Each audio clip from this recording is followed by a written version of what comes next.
Hello members, कैसे हो? उम्मीद करता हूँ सभी लोग अच्छे होंगे। दोस्तों, मिड वीक वीडियो आप इसको समझ सकते हो या फिर इस वीक का जो इम्पोर्टेंट मार्केट खड़ा है जिस लेवल के ऊपर, उस लेवल का एक वीडियो समझ सकते हो। और ये वीडियो वैसे भी समझ सकते हो कि आपको पूरे अगले एक महीने का जो व्यू है वो मेरा पर्सनली क्या निकल के आ रहा है वो भी समझ सकते हो। तो यहाँ पर वीडियो जो है बहुत इंपॉर्टेंट है आप लोगों के लिए, तो इसको वीडियो को लास्ट से जरूर देखिएगा। वीडियो हमेशा जो होती है मेंबर्स के लिए वो लेंदी होती हैं, क्योंकि उसके अंदर बहुत सारे डाउट्स क्लियर करने होते हैं, बहुत सारी क्या कहते हैं उसके अंदर इंफॉर्मेशंस मुझे देनी होती हैं। तो दोस्तों, सबसे पहले हमें कुछ यहाँ पर इम्पोर्टेंट अपडेट्स को मैं डाल देता हूँ। यहाँ पर कुछ क्वेश्चंस हैं जो सबके माइंड में चल रहे हैं, मुझे कमेंट सेक्शन में देखने से पता लगा। क्वेश्चन नंबर 1 कि क्या यहाँ पर मार्केट के अंदर क्रैश आ जाएगा? आंसर है नो। क्वेश्चन नंबर 2, क्या मार्केट के अंदर जो मतलब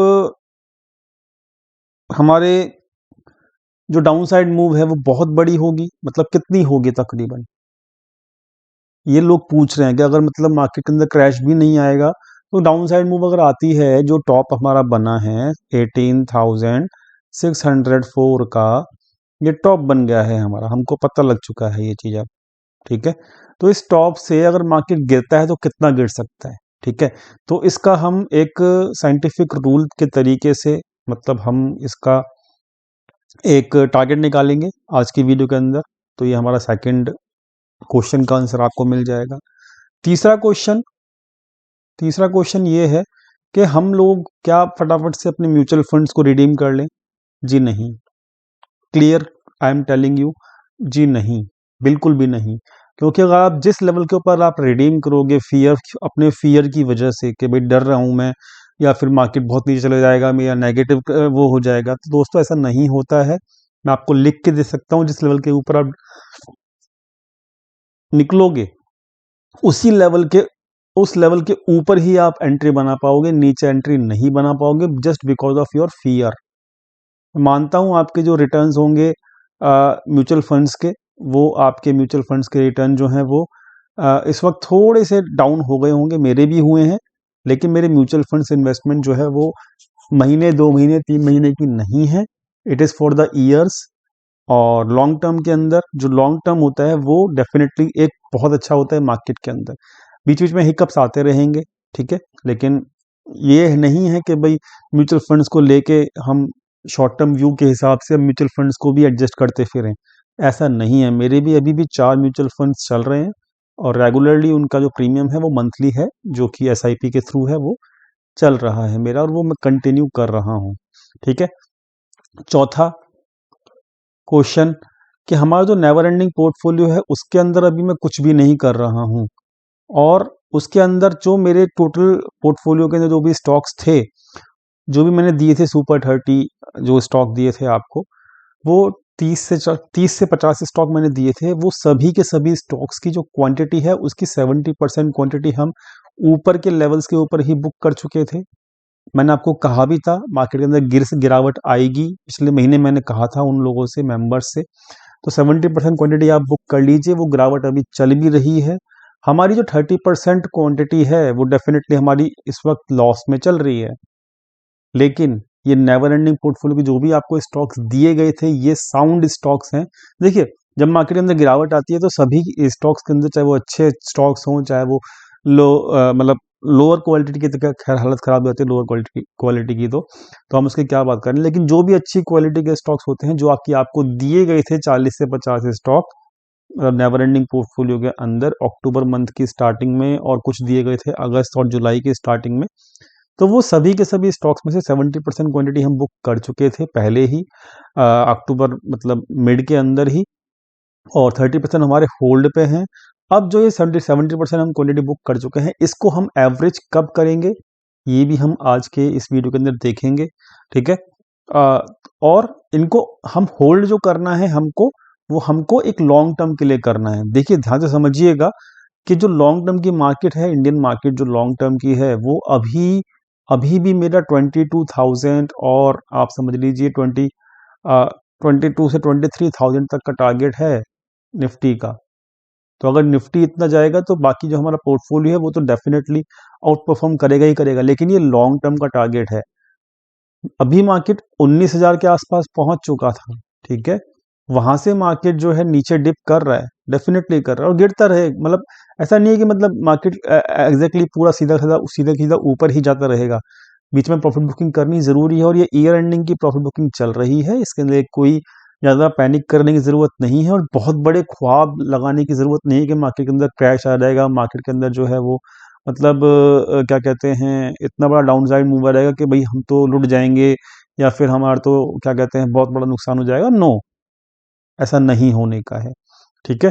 तो everybody should understand what is the condition, crash नहीं आएगा। जो भी हमारा टॉप है वहां से मार्केट गिरना है तो कितना गिरेगा, we will find out that. जो हमारे नंबर ऑफ म्यूचुअल फंड्स हैं क्या उनको कंटिन्यू करें, डेफिनेटली करें। लॉन्ग टर्म प्रोस्पेक्टिव के व्यू से मार्केट बहुत जबरदस्त है, ठीक है। महीने 3 महीने 2 महीने परेशान करेगा आपको, मैं आपको फ्रैंकली बता रहा हूँ, लेकिन ऐसा नहीं है कि वो मतलब क्रैश भी नहीं आएगा, परेशान भी करेगा आपको और मार्केट जो है फिर 2 से 3 महीने के बाद ऊपर भी निकल जाएगा, ठीक है। आप फिर देखते रहोगे अरे ये क्या हो गया। नेवर एंडिंग पोर्टफोलियो के स्टॉक्स जो है वो जो भी लॉसेस में है, मैं भी लॉस होल्ड करके चल रहा हूँ, ठीक है। प्रॉफिट हम बुक कर चुके थे 70% क्वांटिटी का, लेकिन it was decided by all of us कि हम जो भी 30% क्वांटिटी होगी उसको हम एवरेज आउट करेंगे जो कि लोअर प्राइस के ऊपर होंगे, ठीक है। तो प्रॉफिट हम जब 70% बुक कर चुके हैं ऑलरेडी, तो 30% क्वांटिटी अगर हमारी लॉस में भी चल रही है तो हम जानते हैं कि जब हमारा सही टाइम आएगा, ठीक है, जब हमारा सही टाइम आएगा तो यही 30% क्वांटिटी को हम पूरा 100% कर लेंगे और हमारी अच्छे प्राइस के ऊपर एवरेज आउट हो जाएगा और हम वहां से फिर स्टॉक मार्केट को मतलब आउट परफॉर्म कर सकते हैं नेवर एंडिंग पोर्टफोलियो के अंदर, ठीक है। तो अभी मैं नेवर एंडिंग पोर्टफोलियो के अंदर कुछ भी नहीं कर रहा हूं।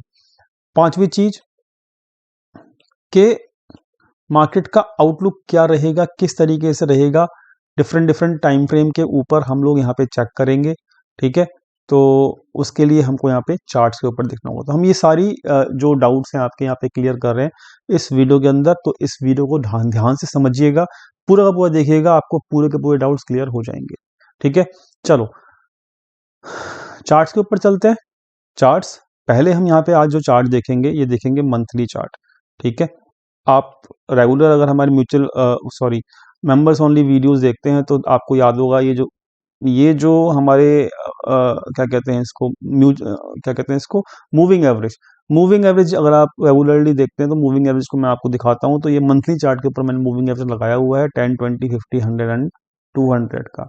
यहाँ पे बहुत इंपॉर्टेंट इंफॉर्मेशन आपको मिलेगी मंथली चार्ट्स के ऊपर कि आपको यहाँ पर दो चीजें देखने को मिलेंगी कि यहाँ पर वॉल्यूम बड़ा हैवी है और एक ये नेगेटिव कैंडल मिली है जो कि बहुत हाईली बेरिश कैंडल है, क्योंकि इसकी विक जो है वो बहुत ऊपर है, मतलब बहुत ऊपर टाइप की है।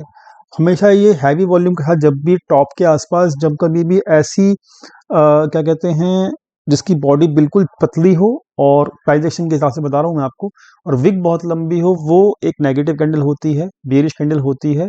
तो अक्टूबर मंथ की जो मंथली क्लोजिंग है वो नेगेटिव हुई थी और वॉल्यूम हैवी था, तो यानी कि यहाँ पे साफ साफ दिख रहा है कि अक्टूबर मंथ के अंदर किसी बड़े प्लेयर ने अपनी पोजीशन प्रॉफिट बुकिंग करनी शुरू कर दी थी। और आप देख ही रहे हो कि एफआईआईज ही वो बड़ा प्लेयर है जो अक्टूबर मंथ से मतलब अक्टूबर मिड ऑफ अक्टूबर से 13 या 15 अक्टूबर से रेगुलरली सेलिंग पे सेलिंग किए जा रहा है, उसकी सेलिंग रुक नहीं रही है, ठीक है। तो यहाँ पे डाउट है नहीं कि कौन सेलिंग कर रहा है, तो एफआईआई यहाँ पे बुक कर रहा है और ये सेलिंग जो है वो अभी और कंटिन्यू रह सकती है, इस बात का मैं आपको पहले से पहले ही बताना चाहता हूँ। और अगर कंटिन्यू रहती है तो वीकनेस अभी बरकरार रह सकती है। तो यहाँ पर मंथली चार्ट के ऊपर अब आपको क्या ख्याल रखना है कि जो इसका हाई है वो मतलब अभी शॉर्ट टर्म के बेसिस के ऊपर जब तक आपका मार्केट अगले 2 से 3 महीने, क्योंकि मंथली की कैंडल इसलिए 2 से 3 महीने का टाइम ले रहा हूं मैं, जब से 2 से 3 महीने तक जब तक ये 10 डेज के मूविंग एवरेज के आसपास मार्केट नहीं आ जाता। अभी जो 10 डेज का मूविंग एवरेज है वो है 16,080 के आसपास। अब अगले महीने का जब हम नेक्स्ट मंथ के अंदर जब ट्रैवल करेंगे तो ये मंथली कैंडल नेक्स्ट मंथ की बननी शुरू हो जाएगी, तो ये मूविंग एवरेज और भी ऊपर जाएगा। ठीक है। तो मेरे हिसाब से 16,500 के आसपास जो है ये मूविंग एवरेज बन जाएगा। ठीक है, ये मूविंग एवरेज क्योंकि ऐसे ऐसे चलते हैं ना, ऐसे ऐसे चलते हैं, ये देखिए ऊपर की तरफ स्लोप है, तो ये स्लोप ऊपर की तरफ है, तो यहाँ पर मूविंग एवरेज मेरे हिसाब से 16,500 के आसपास नेक्स्ट मंथ का आपको मिलेगा। तो यहाँ पर अब सिंपल है, मूविंग एवरेज कैसे प्ले करते हैं आप लोग जानते ही हो। तो यहाँ पर कुछ भी नहीं है ज़्यादा बताने के लिए। हमेशा यहाँ पे 10 डेज के मूविंग एवरेज के ऊपर प्राइस चल रहा है, मार्केट लॉन्ग टर्म के बेसिस के ऊपर बुलिश है। लॉन्ग टर्म बात कर रहा हूँ मैं क्योंकि ये मंथली कैंडल है इसलिए लॉन्ग टर्म के और अब जो सपोर्ट है वो 16,100 अभी दिख रहा है।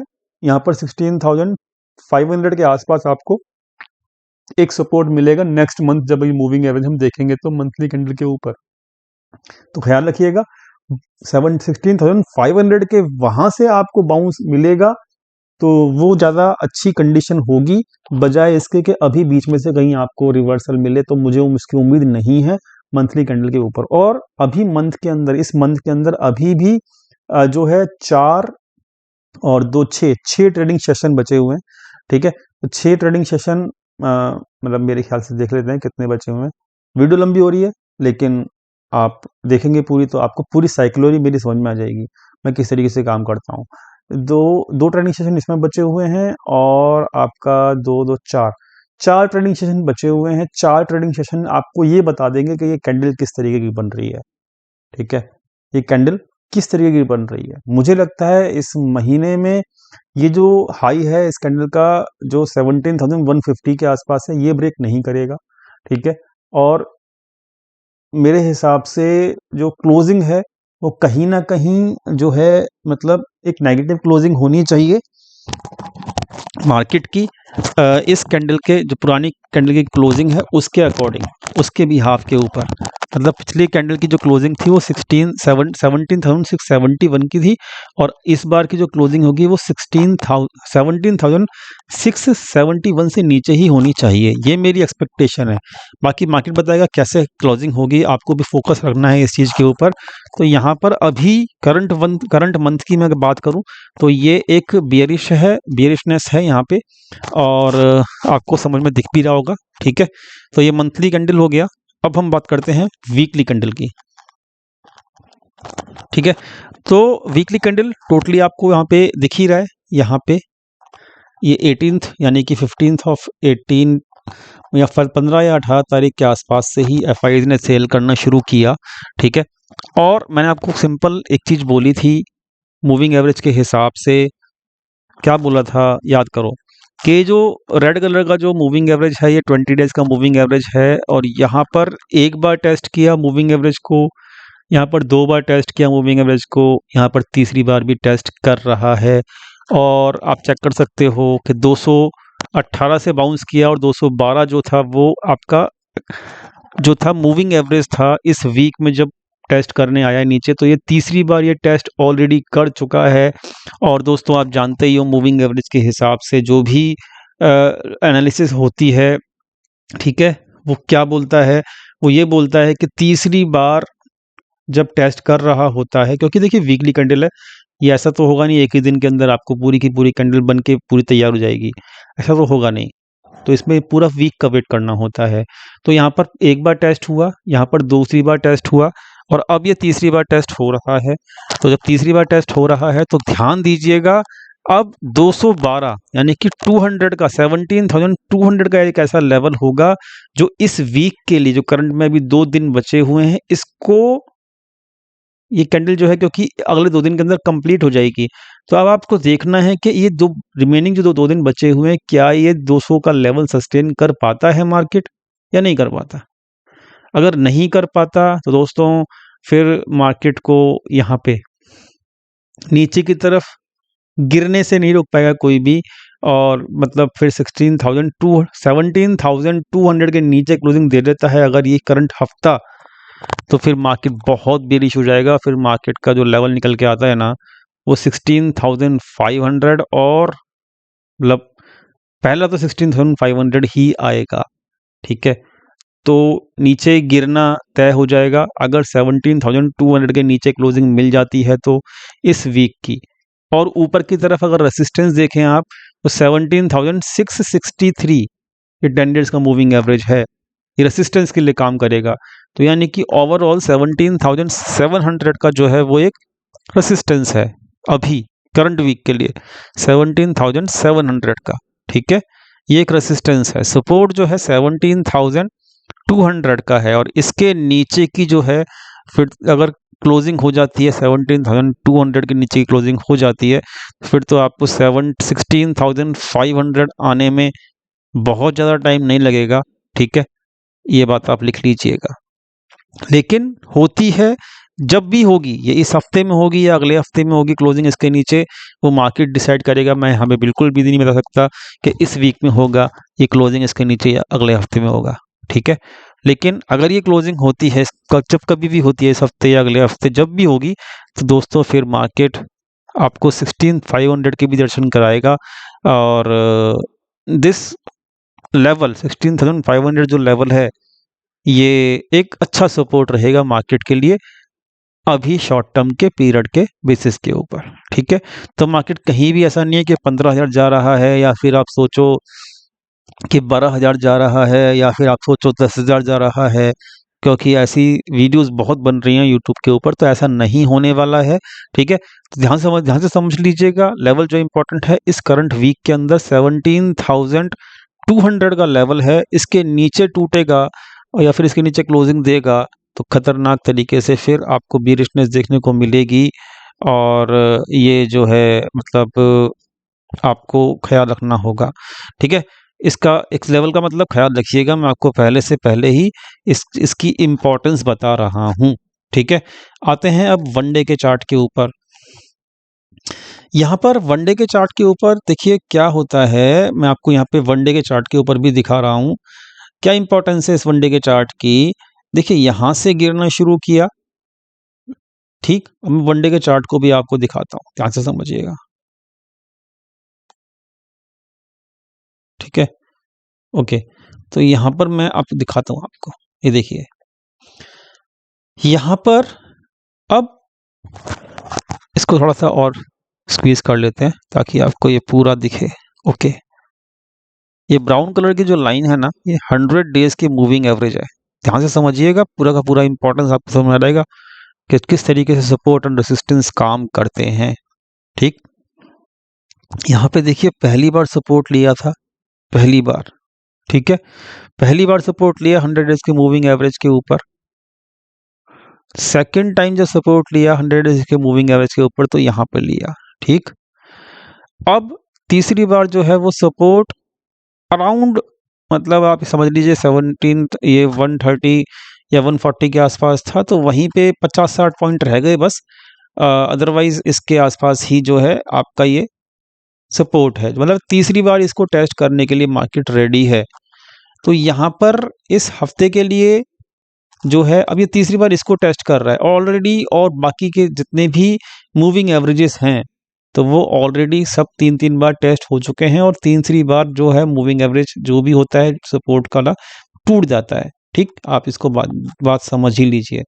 तो यहाँ पर मैं आपको ये समझाने की कोशिश कर रहा हूँ कि भाई अगर ये पहली चीज 17,200 के नीचे एक कंफर्मेशन हो जाएगा कि भाई मार्केट एक बहुत बेरिश है, लेकिन इसको तोड़ने से पहले अब यहां से समझिएगा वनडे के ऊपर 17,200 की जो क्लोजिंग है वो मुझे नहीं लगता कि इस हफ्ते मिलेगी और हो सकता है अगले हफ्ते भी आपको थोड़ा ड्रामा दिखाए मार्केट, ठीक है। क्यों दिखाए, क्योंकि यहाँ पे देखिए होता क्या है, यहाँ पे से आपका मार्केट एक बाउंस कर रहा है, ऊपर हैवी रेसिस्टेंस खड़ा है, इस लेवल का जो टॉप है 17,700 के आसपास का, ठीक है। इसको क्रॉस कर पाना डिफिकल्ट होगा क्योंकि मूविंग एवरेज 10 डेज का भी नीचे आ रहा है और जो सेलिंग हो रही है ना वो बहुत हैवी हो रही है, वॉल्यूम के साथ हो रही है, ठीक है। तो यहाँ पर एक कंडीशन बन सकती है कि बार बार मार्केट को ऐसे करके नीचे लेके जाएं, ठीक है, वहां से बाउंस आए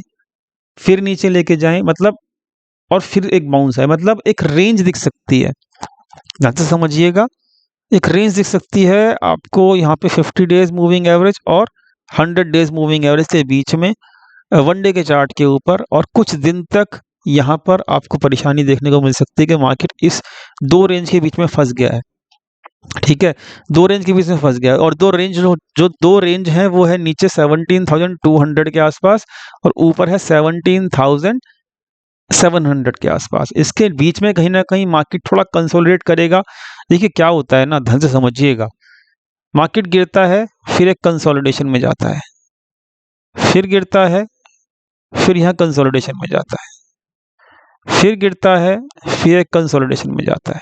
आप इस चीज़ को ऑब्जर्व कर पा रहे होंगे और आपको ये समझ में भी आ रहा होगा मैं क्या कहने की कोशिश कर रहा हूँ। तो कोई भी मूविंग एवरेज को तोड़ने, देखिए यहाँ पे इस मूविंग एवरेज को तोड़ने से पहले कंसोलिडेशन किया। ठीक है, मैं इस चार्ट को थोड़ा और बड़ा कर देता हूँ, पूरा ध्यान से समझिएगा। आप जल्दबाजी मत कीजिएगा किसी भी पोजीशन को बनाने के लिए, आपको फायदा होगा। ठीक है, तो यहाँ पर जो है किसी भी मूविंग एवरेज को तोड़ने के लिए उससे पहले 2 से 4 दिन कंसोलिडेशन होता है। ये तोड़ा, फिर इस वाले मूविंग एवरेज को तोड़ने के लिए ये ज़्यादा कंसोलिडेशन हुआ है। जितना बड़ा मूविंग एवरेज होगा उतना ही ज़्यादा कंसोलिडेशन होगा। अब ये क्योंकि 100 डेज का मूविंग एवरेज है तो आपको यहाँ पे कंसोलिडेशन अच्छा खासा मिल सकता है इसी तरीके का। जब इसको तोड़ना होगा तो ये तोड़ देगा, लेकिन उससे पहले कंसोलिडेशन होना ज़रूरी है। ठीक है, तो ये कंसोलिडेशन हुआ मूविंग एवरेज तोड़ने के लिए, नेक्स्ट ये कंसोलिडेशन हुआ नेक्स्ट मूविंग एवरेज तोड़ने के लिए, और अब फिर कंसोलिडेशन हो सकता है ये वाला नेक्स्ट मूविंग एवरेज तोड़ने के लिए। तो इसलिए 1 वीक या 2 वीक लग सकते हैं मार्केट को 17,000 को तोड़ने के लिए, पहले ही बता रहा हूं। कुछ कंसोलिडेशन हो सकता है तोड़ने से पहले, परेशान मत होना कि क्यों नहीं टूट रहा है मार्केट, नीचे क्यों नहीं जा रही है।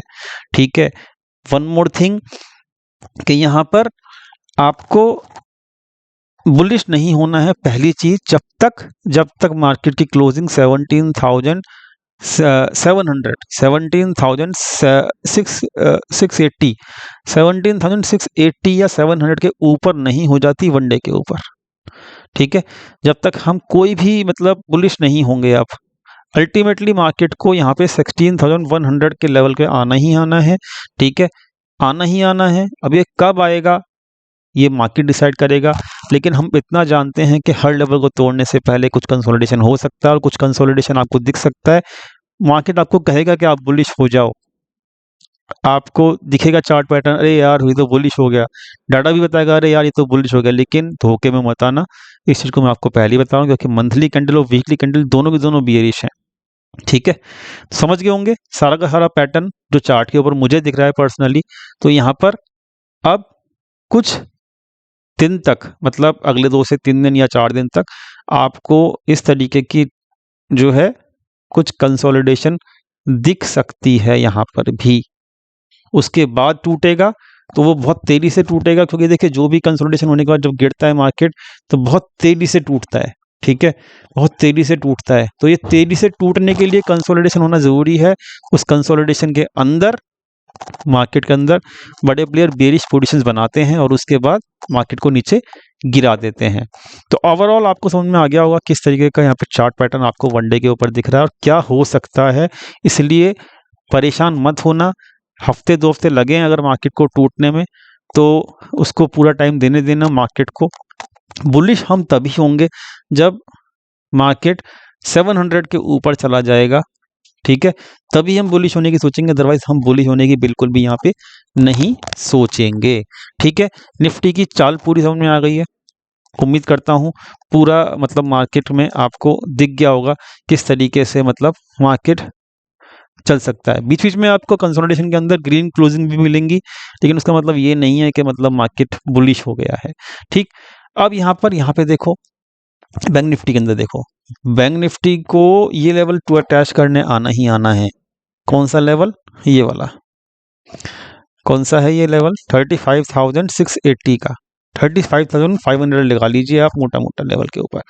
अब यहाँ पर क्या हो रहा है कि ये बड़े बड़े फॉल दिखा रहा है, बड़े फॉल के बाद ये कंसोलिडेशन होता है, फिर एक बड़ा फॉल हुआ, फिर कंसोलिडेशन हुआ, फिर बड़ा फॉल हुआ, फिर कंसोलिडेशन हुआ। आप समझ रहे हो? तो वही कंडीशन है जो निफ्टी के अंदर है, तो इसको भी यहाँ नीचे आना ही आना है। 200 डेज का मूविंग एवरेज टेस्ट करने, किसको? निफ्टी बैंक निफ्टी दोनों को। लेकिन ये लेवल्स आपको दिख रहे हैं तो ये आसानी से नहीं आएंगे, आपको लगेगा बीच बीच में मार्केट जो है बुलिश हो रहा है, लेकिन प्लीज बुलिश मत होना, ठीक है।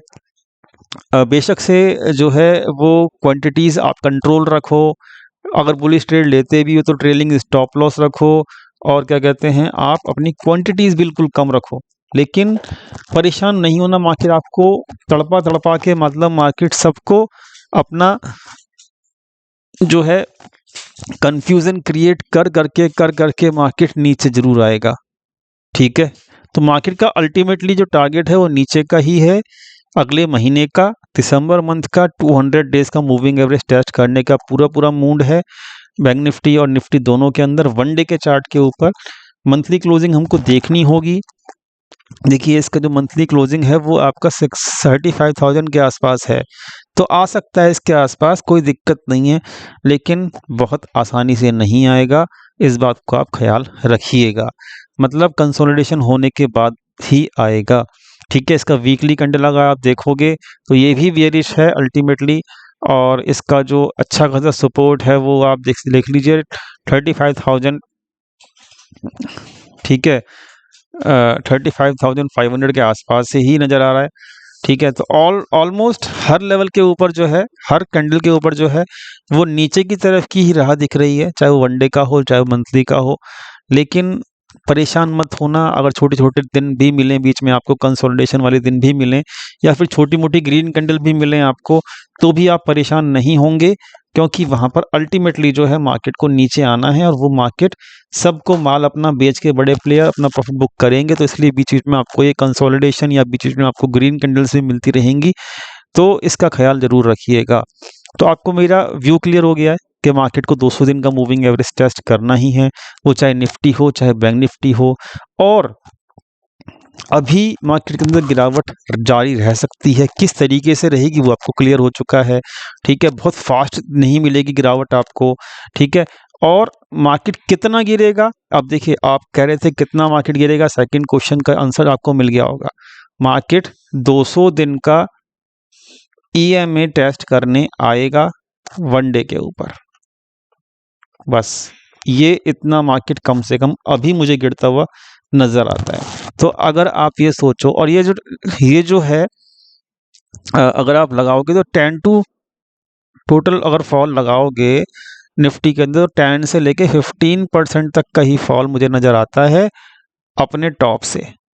मान लेते हैं जो 200 डेज का मूविंग एवरेज है वन डे के ऊपर, वो मेरे ख्याल से कितना है, 16,200 के आसपास है, या 100 के आसपास लगा लेते हैं, अभी जो दिख रहा है मुझे वही लगा लेते हैं, चलो ठीक है। और कहाँ से गिरना शुरू हुआ है, 18,604 से गिरना शुरू हुआ है, ठीक। तो यानी कि तकरीबन 1718, मतलब 2,500 पॉइंट का फॉल है टोटल मिला के, ठीक। तो आप लगा लीजिए कितना परसेंट हुआ, 18,600 का आप 2,500 पॉइंट लगा लीजिए,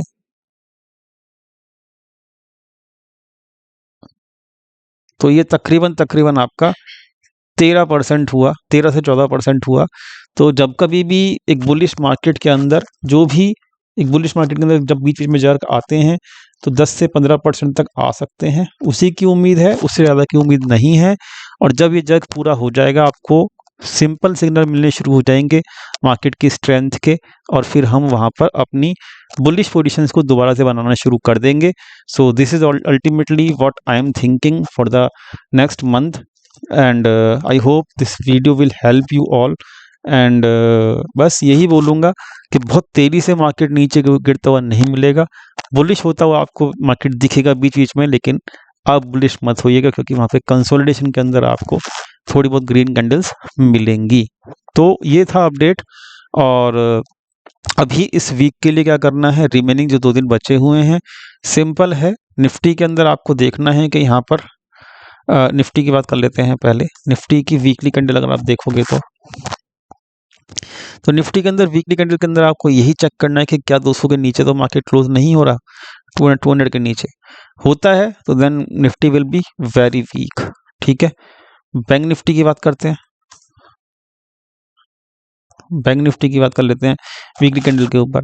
तो वीकली कैंडल के ऊपर बैंक निफ्टी के लिए बहुत इंपॉर्टेंट रहेगा जो इसका लो है, ठीक है, इसका लो, ये लो जो है आपका, ये लो बना है आपका 36,700 के आसपास।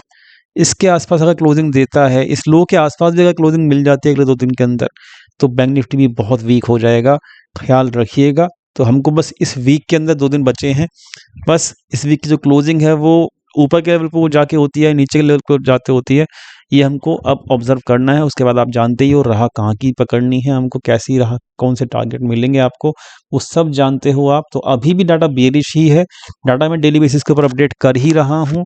और डाटा स्कोर बहुत सारे लोग जो है पूछ रहे हैं, तो डाटा स्कोर जो है ना वो अभी मैं अपडेट नहीं कर पाऊंगा कुछ दिन तक। क्यों? क्योंकि मेरा ऑटोमेशन जो है वो पिछले 2 हफ्तों से बंद हो चुका है, ठीक है। कुछ मेरे लैपटॉप के अंदर कुछ प्रॉब्लम्स हैं, वो अभी मेरे को सैटरडे संडे में जाके उसको अपडेट कराना है। तो मेरा ऑटोमेशन जो है वो जो डाटा स्कोर कैलकुलेट कर रहा था वो 2 हफ्तों से बंद है। ऑटोमेशन बंद है, मेरी डाटा स्कोर जो मेरे कैलकुलेट करके देता है, जिसकी वजह से मैं डाटा स्कोर आपको अपडेट नहीं कर पा रहा हूँ। इसके लिए वेरी वेरी सॉरी। लेकिन हम लोग अपनी ऑप्शन चेन के बिहाफ के ऊपर आपको पर डे बेसिस के ऊपर आपको सही एडवाइस देने की पूरी कोशिश करते हैं। तो जस्ट जब तक ये ऑटोमेशन बिल्कुल ठीक नहीं होता, जब तक आपको ये एडवाइस जो मैं आपको देता हूँ पर डे बेसिस के ऊपर, और जो डेली वीडियो डालता हूँ मैं नॉर्मल, वो भी आपको देखनी है, ये सब चीज़ फॉलो करना है।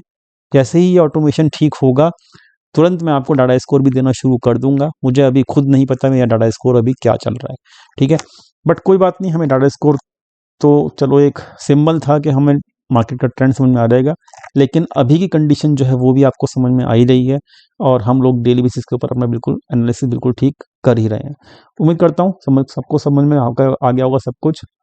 और कुछ भी अगर अभी भी डाउट है, और जो भी मेरा आउटलुक है नेक्स्ट मंथ के लिए वो भी मैं आपको बता चुका हूँ, लेकिन जल्दबाजी नहीं करनी है। मार्केट जब ब्रेकडाउन देगा, लेवल्स इंपॉर्टेंट आपको ख्याल रखने हैं, वो सब चीज़ आपको जब दिखे ब्रेक होती हुई नीचे की तरफ, तभी बेरिश होना है। ज़बरदस्ती बेरिश पोजीशंस नहीं बनानी है, जल्दबाजी नहीं करनी है। मार्केट आपको तड़पा के मार्केट बेरिश बनाएगा, इस बात को आपका ख्याल रखना है। और क्रैश मार्केट के अंदर नहीं आ रहा है, इस बात का भी आप ख्याल रखेंगे, ठीक है। चलो, thank you so much for watching this video. Thank you.